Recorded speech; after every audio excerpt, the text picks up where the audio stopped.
نحمده ونصلي على رسوله الكريم اما بعد فاعوذ بالله من الشيطان الرجيم بسم الله الرحمن الرحيم قل غير الله اتخذ وليا فاطر السماوات والارض وهو يطعم ولا يطعم، تو کہہ دے کیا اور کسی کو بناؤں اپنا مددگار اللہ کے سوا جو بنانے والا ہے آسمانوں اور زمین کا، اور وہ سب کو کھلاتا ہے اور اس کو کوئی نہیں کھلاتا۔ قل انی امرت ان اکون اول من اسلم ولا تکونن من المشرکین،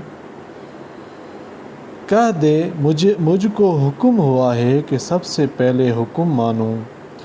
اور تو ہرگز نہ ہو شرک والا۔